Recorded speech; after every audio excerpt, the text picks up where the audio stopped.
Hello दोस्तों, स्वागत है आपका आपके अपने चैनल बैंकर्स विजन पर। तो जैसा कि आप स्क्रीन पर देख ही पा रहे होंगे, मैं वीडियो लेकर आ गया हूं आपके लिए वेटिंग लिस्ट का, क्योंकि आप लोगों की कई दिनों से क्वेरी आ रही थी कि सर पिछली बार इसकी दो दो वेटिंग लिस्ट आई थी, क्या इस बार भी इसकी वेटिंग लिस्ट आ सकती है, क्योंकि इस बार वैकेंसी काफ़ी कम थी पिछली बार से। और जो रिजल्ट आया है वो भी कम लोगों का इन्होंने दिया है।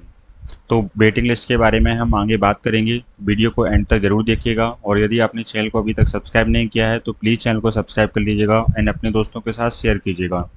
तो चलिए बिना टाइम वेस्ट किए हम स्टार्ट करते हैं। तो देखिए, सबसे पहले यदि हम बात करें हमारे टाइम पे, जब 2017 में हम लोगों की ज्वाइनिंग हुई थी, तो क्या हुआ था कि एक तो वैकेंसी 1000 प्लस थी, ठीक है। और आपके टाइम पे जो वैकेंसी थी वो भी लगभग 700-800 के अराउंड वैकेंसी हैं। तो देखो, जब हम लोगों के समय पर क्या हुआ था कि इन्होंने हमारी जो ज्वाइनिंग दी थी वो हमें दी थी इन्होंने जून 2018 में, ठीक है।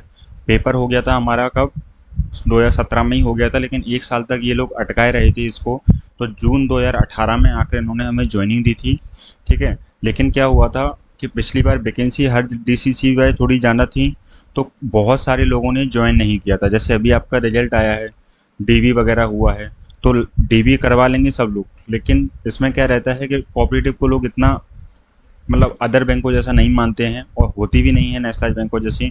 तो इसमें कई लोग ज्वाइन करते हैं, कई लोग ज्वाइन नहीं करते हैं, ठीक है। क्योंकि ये राजनीति से प्रेरित बैंक है, मैं आपको पहले भी कई बार ये चीज़ बता चुका हूँ। तो इसमें हर कोई जॉब नहीं कर पाता है और हर कोई जॉब नहीं करना चाहता है, ठीक है। तो जो आपकी इस बार भी वैकेंसी है, इस बार जैसे अभी आपका डीबी चल रहा है, ठीक है। डीबी के बाद या तो आप लोगों, अब जब आपका डीबी चल रहा है, आपने ये पेपर निकाला है, तो आप बैंक की ऑब्वियसली बात है कि तैयारी कर ही रहे होगे। और तो कई लोगों का पेपर और निकल जाता है और दूसरा पेपर निकल जाता है, तो वो इसमें क्यों रहेंगे, ठीक है। जैसे किसी का आरआरबी निकल गया, आईबीपीएस निकल गया, या कोई और एग्ज़ाम निकल गया, तो वो यहाँ से चला जाता है।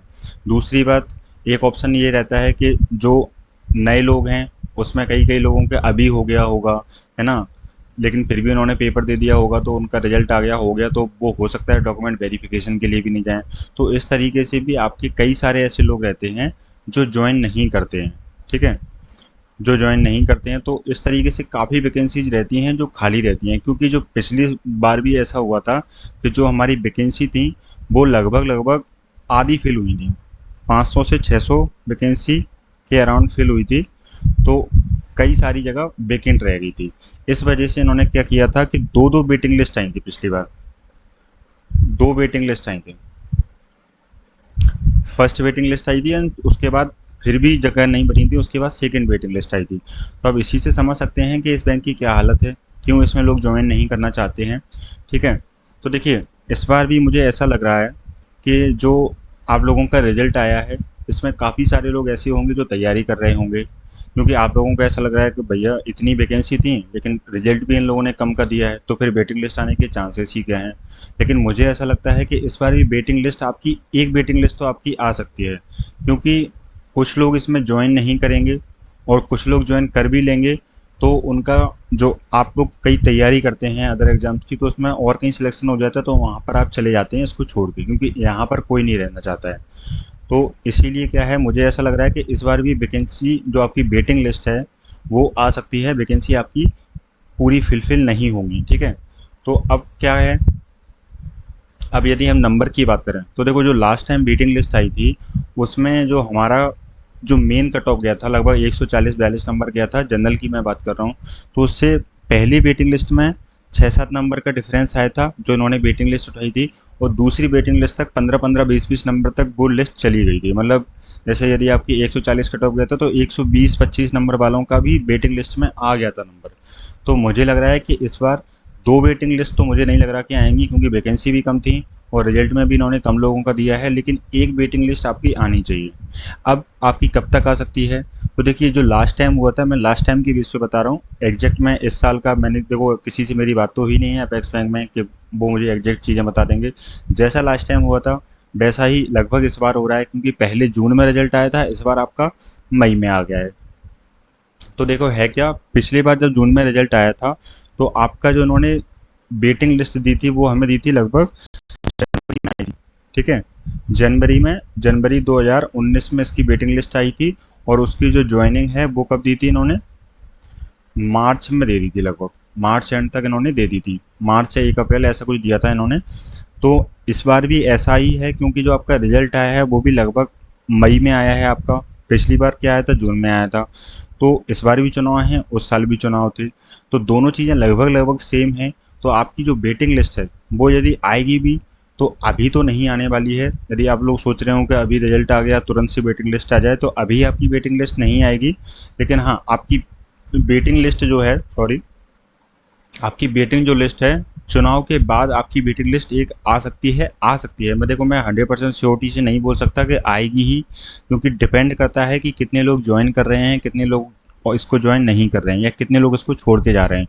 तो वो सारा डेटा एक बार फिर से मंगाई जाएगा, कहाँ कहाँ कितने लोगों की ज्वाइनिंग हुई है, क्या हुआ है, उस तरीके से आपकी जो इलेक्शन है उसके बाद आपकी एक वेटिंग लिस्ट आ सकती है। और उसमें आपका 5-6, मतलब मैक्सिमम 8 नंबर तक आपकी वेटिंग लिस्ट में, जो आपका जितना भी आपकी कैटेगरी का कट ऑफ गया हो, जनरल से हो, आप ईडब्ल्यूएस से हो, उससे 7-8 नंबर तक आप मान सकते हैं कि वेटिंग लिस्ट आपकी उठ सकती है। क्योंकि मैंने आपको पहले ही बताया कम लोग इसमें ज्वाइन करते हैं, तो आप आशा रख सकते हैं। लेकिन मेरा मानना ये है कि आप यदि इसके भरोसे ना बैठें, वो सबसे बेस्ट है। और आपके आगे एग्जाम आने वाले हैं, आईबीपीएस आरआरबी आने वाला है, clerk PO, IBPS PO clerk आने वाला है, एसबीआई भी आएगा, और भी कई सारे एग्जाम आएंगे, तो आप उनकी तैयारी पे फोकस कीजिए। इसकी वेटिंग लिस्ट आएगी तो ठीक है, नहीं आएगी तो आपको सिर्फ इसके भरोसे नहीं बैठना है कि भैया अब वेटिंग लिस्ट के लिए हम बैठे, अभी तक हम रिजल्ट के लिए बैठे रहे, अब हम वेटिंग लिस्ट के लिए बैठे। तो ये चीज़ हमें नहीं करना है। आ जाए तो अच्छी बात है, नहीं आ जाए तो भी अच्छी बात है, आप दूसरे एग्जाम की तैयारी कीजिए, यहाँ पर फोकस आप मत कीजिए, ठीक है। तो बस यही चीज़ मुझे बतानी थी। और कोई आपका डाउट हो सोसाइटी मैनेजर के रिजल्ट के अलावा, क्योंकि सोसाइटी मैनेजर का रिजल्ट का अभी कोई अपडेट नहीं है, मैंने पता करने की कोशिश की। देखिए, क्योंकि सोसाइटी मैनेजर के रिजल्ट की यदि हम बात करें, थोड़ी सी हम बात कर लेते हैं। तो देखो, सोसाइटी मैनेजर का रिजल्ट का क्या है कि कहीं कहीं से तो लिस्ट पहुंच चुकी है, कहीं कहीं से आपकी लिस्ट नहीं पहुंची है। तो अभी कंफर्म नहीं हो पा रहा है कि प्रमोशन पूरे एमपी में कर रहे हैं वो, या कुछ डीसीसीबी में कर रहे हैं। तो ये चीज़ है, अभी हम कंफर्म नहीं बता सकते इसको। हो सकता है 12 तारीख के बाद वो आपको रिजल्ट दे भी दें, लेकिन आपको ज्वाइनिंग अभी नहीं देंगे, क्योंकि जब तक वो 60% वालों का प्रोसेस नहीं कर लेंगे पूरा, तब तक आपका नहीं होना है। अभी मैं आपको पहले भी बता चुका हूँ, कोई भी कुछ भी बोले उससे मतलब नहीं है। रिजल्ट दे भी देंगे तो ज्वाइनिंग नहीं देंगे आपको। और वैसे मुझे लग रहा है कि रिजल्ट भी नहीं आएगा अभी, क्योंकि कोर्ट केस वगैरह आपको पता ही है कि लंबे चलते हैं, और अभी 60% वालों का हर डीसीसीबी में कुछ नहीं हुआ है। जैसे मेरे यहाँ ही अभी कुछ नहीं हुआ है, सोसाइटी मैनेजर का कोई प्रमोशन वगैरह का कोई बात ही नहीं चल रही है, हर जगह ब्याज माफ़ी चल रही है ना। तो अब मेरे यहाँ ब्याज माफ़ी चल रही है, तो हर जगह लगभग ब्याज माफ़ी ही चल रही होगी। तो ये चीज़ है, अभी गवर्नमेंट की जो स्कीम है उस पे ध्यान दिया जा रहा है, अभी प्रमोशन वगैरह पे इतना ध्यान नहीं दिया जा रहा है। तो आप लोग से मैं यही रिक्वेस्ट करूँगा कि एक एग्ज़ाम के भरोसे सोसाइटी मैनेजर हो, चाहे वो क्लर्क हो, या उसकी वेटिंग लिस्ट हो, कुछ भी हो, एक एग्ज़ाम के भरोसे मत बैठिए। आप दूसरे एग्ज़ाम्स की तैयारी कीजिए, और वहाँ पर अपने अपना बेस्ट दीजिए, उसकी तैयारी कीजिए, वो निकालिए। क्यों इसके भरोसे बैठे हो? सोसाइटी मैनेजर बन भी जाओगे तो क्या ही हो जाएगा, ठीक है। तो बस वो छोड़ के आप अपने एग्ज़ाम की तैयारी कीजिए। जो भी, जब भी आपका रिजल्ट आ जाए, हो सकता है 12 तारीख के बाद आ जाए, लेकिन फिर वो ज्वाइनिंग में लेट करेंगे, है ना। जैसे अभी इन लोगों का रिजल्ट दे दिया है क्लर्क वालों का, लेकिन डॉक्यूमेंट वेरिफिकेशन भी करवा लिया है, और उसके बाद अभी ज्वाइनिंग नहीं दे रहे हैं किसी को। ये बोल रहे हैं कि जब मुख्यमंत्री का कार्यक्रम होगा उसके बाद ज्वाइनिंग दी जाएगी। तो ऐसा ही है, फिर वो आपको लटका देंगे, तो उससे कोई मतलब नहीं है। आप अपनी तैयारी पे फोकस कीजिए, जिसका रिजल्ट आना होगा, रिजल्ट आते रहेंगे, है ना। अब जहाँ आपका होना होगा वहाँ आपका हो जाएगा, ठीक है। आपने मेहनत की होगी तो, और आपने यदि मेहनत नहीं की होगी तो कोई दिक्कत नहीं है, कोई रिजल्ट आ भी जाए, कोई ना आ जाए, तो उससे कोई फ़र्क नहीं पड़ता, ठीक है। तो मैं आपसे यही चीज़ बोलूँगा, एक एग्ज़ाम के भरोसे मत बैठिए। सोसाइटी मैनेजर का यदि कोई अपडेट मुझे मिलेगा पक्का वाला, तो ही मैं आपको बताऊँगा। अब आप चाहे मुझे डेली कमेंट करके 10-10 बार पूछिए कि बता दीजिए, मैं उस ऐसे आपको क्या बता दूँ। मैं झूठ बोलने की मेरी आदत नहीं है कि मैं आपसे झूठ बोलूँ कि अरे इतनी तारीख को आ सकता है, इतनी तारीख को आ सकता है। हाँ, पॉसिबिलिटी है कि भले ही वो आपको 12 तारीख के बाद दे दें, लेकिन मुझे लगता नहीं है कि वो आपको ज्वाइनिंग दे देंगे, तो उससे कोई मतलब नहीं है। आप लोग अदर एग्ज़ाम्स की तैयारी कीजिए, और इसकी वेटिंग लिस्ट का मैं आपको बता ही चुका हूँ। जो भी होगा वो उसका देखा जाएगा कि क्या वेटिंग लिस्ट इसकी आती है, आती भी है तो जनवरी फरवरी तक आएगी आपकी, अभी तो नहीं आनी है। और आएगी तो थोड़े बहुत लोगों की आएगी, तो इस पर फोकस ना करके अदर एग्जाम्स की तैयारी पे फोकस कीजिए। बस इसी के साथ वीडियो को एंड करते हैं। एंड आपने यदि अभी तक चैनल को सब्सक्राइब नहीं किया है तो प्लीज़ चैनल को सब्सक्राइब कर लीजिएगा एंड अपने दोस्तों के साथ शेयर कीजिएगा। ठीक है, थैंक यू।